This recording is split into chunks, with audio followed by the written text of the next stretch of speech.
שלום. הרבו שלום.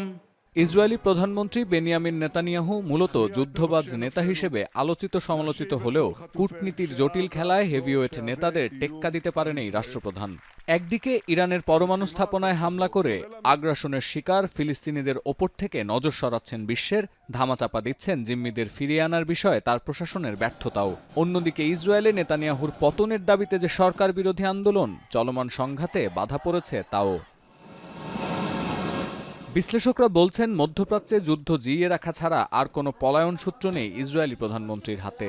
নিজ দেশে দুর্নীতির মামলা আর আন্তর্জাতিক অপরাধ আদালতের পরোয়ানা থাকায় সেফ এক্সিটও খোলা নেই নেতানিয়াহুর সামনে। চলতি মাসে 7 দিনেরও কম সময়ের ব্যবধানে দুইবার অনাস্থা ভোটের কারণে অনিশ্চিত এক ভবিষ্যতের মুখোমুখি হয়েছিলেন নেতানিয়াহু। সবশেষ ভোটাভুটি হয় ইরানের ভূখণ্ডে ইসরায়েলি হামলা শুরুর ঠিক আগের দিন বৃহস্পতিবার। 11 ঘণ্টা আলোচনার পর নেতানিয়াহু অতি ডানপন্থী নেতাদের সঙ্গে চুক্তি করতে রাজি না হলে সেদিনই ভেঙে যেত ইসরায়েলি পার্লামেন্ট, ডাকা হতো নির্বাচন। কিন্তু তার পরদিনই ইরান ইসরায়েল পাল্টাপাল্টি সংঘাতের জেরে আবারও রাজনৈতিক ঐক্য ফিরেছে দেশটিতে। সবশেষ গেল সোমবার দেশটিতে বসবাসরত ফিলিস্তিনি নাগরিকদের নেতৃত্বাধীন দলগুলো আবারও নেতানিয়াহুর বিরুদ্ধে অনাস্থা প্রস্তাব আনলে তা আমলে নেয়নি কোনো পক্ষই।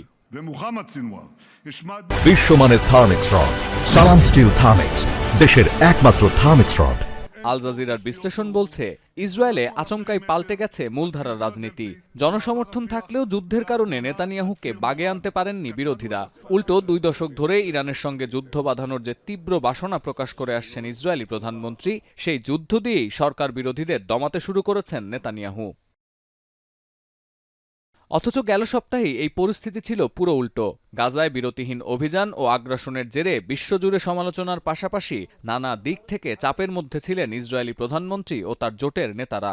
গাজায় নিয়োজিত সেনা সদস্য, এমনকি ইসরায়েলি সাধারণ মানুষ, সবার মধ্যেই ভর করেছিল অজানা এক অনিশ্চয়তা। অথচ ইরানের উপর যুদ্ধ চাপিয়ে দিয়ে সেই অনিশ্চয়তাকে আত্মবিশ্বাস বানিয়ে ছেড়েছেন নেতানিয়াহু। সোমবার দেশটির স্থানীয় গণমাধ্যম চ্যানেল 14-এর একটি জরিপে প্রচার করা হয়েছে, ইরানের সঙ্গে সংঘাতে জড়ানোর পর অপ্রতিরোধ্য সমর্থন আদায় করে নিয়েছেন নেতানিয়াহু। এমনকি পত্রিকার বিশেষ সম্পাদকীয় ও সংবাদ প্রচারেও নেতানিয়াহুর প্রতি সমর্থন আদায়ে মরিয়া দেশটির প্রথম সারির গণমাধ্যমগুলো।